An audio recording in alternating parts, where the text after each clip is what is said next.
Hi there, I'm Michael Prescott. If you don't know me, I make the Trilemma Adventure series of two-page fantasy adventures.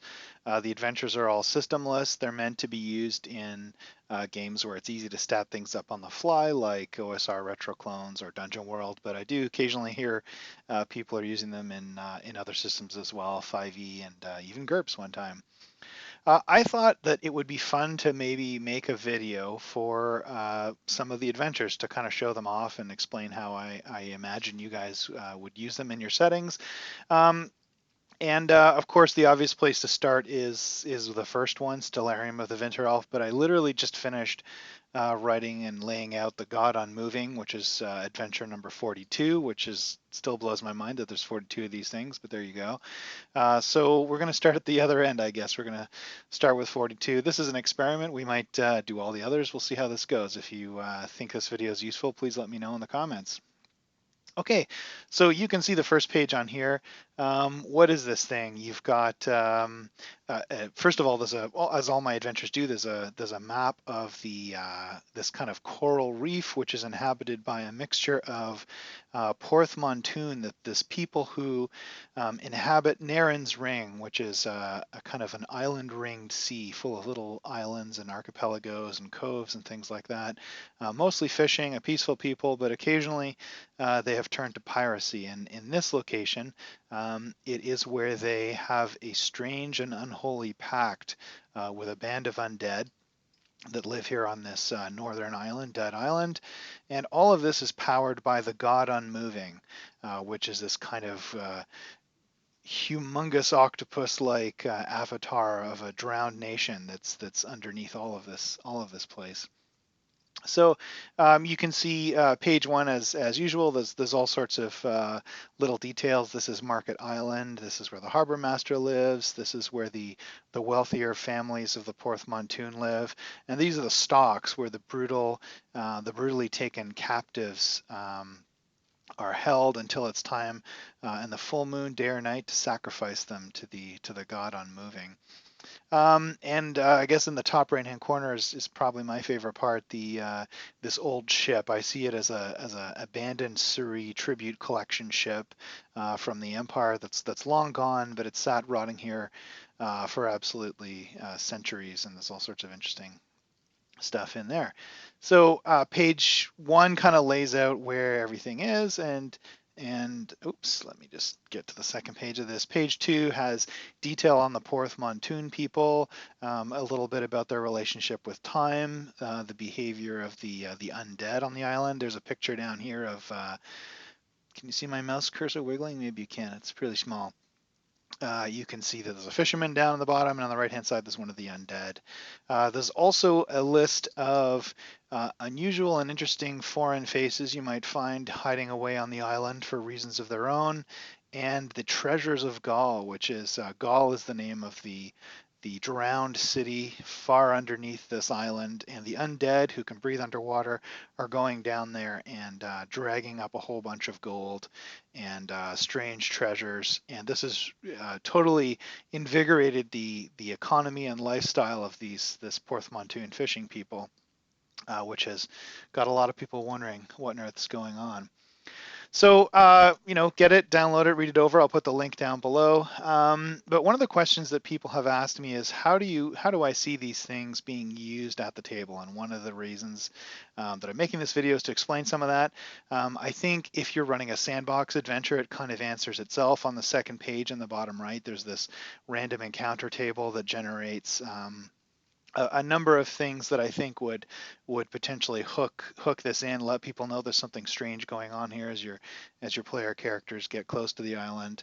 But if you're running a one shot, you probably want some pretext to give to your player. So that's one of the things that I'm going to do in this video series is do those. So these are your one shot hooks. So the first one is So spies have tailed a Penurian ship. So down here in the bottom, you can see there's a harbor. There's 3 ships there. 2 of them are fishing boats, but one of them is the Orthodox. It is a boat from faraway Panur, which is just some other nation I have yet to describe. So you can make that whatever you like. Um, but the player characters might have been sent here to find out why the Penurians are treating with the Porthmontoon. Normally, not someone they would normally consider allies. So what's going on there? Second hook. Legend has it that the exiled king of Panur is hiding out in an island somewhere in the center of Naren's Sea. So the players could be sent here either to find him, and that'll give them all sorts of opportunities to interact with the strange and interesting people on the island. Go there, find him, maybe bring him back, or maybe it's an assassination job and they just need to take him out. The third hook is to find out where all this amazing gold and treasures are coming from. This could either be a fact-finding mission, or it could be your standard gold for XP murder hoboing, which I think would be a natural fit for a lot of OSR systems.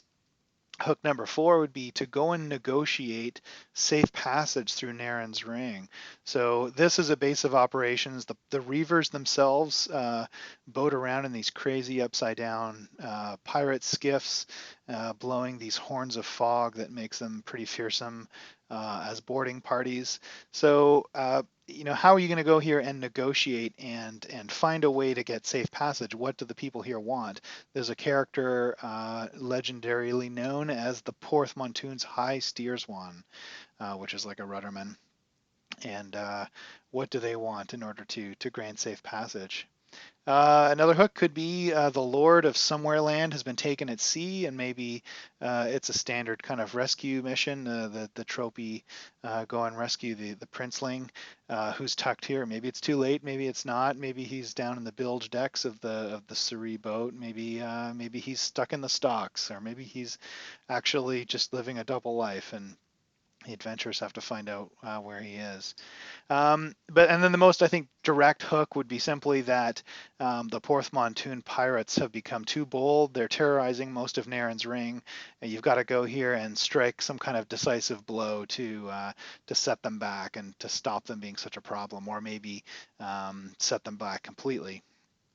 Okay, so if you're running this adventure, I've only got 2 pages. There's only so much I can put in. I try and make it concise and juicy. But there's, if I had 2 more pages, I'd probably put in a few more things. And one of those is treasure.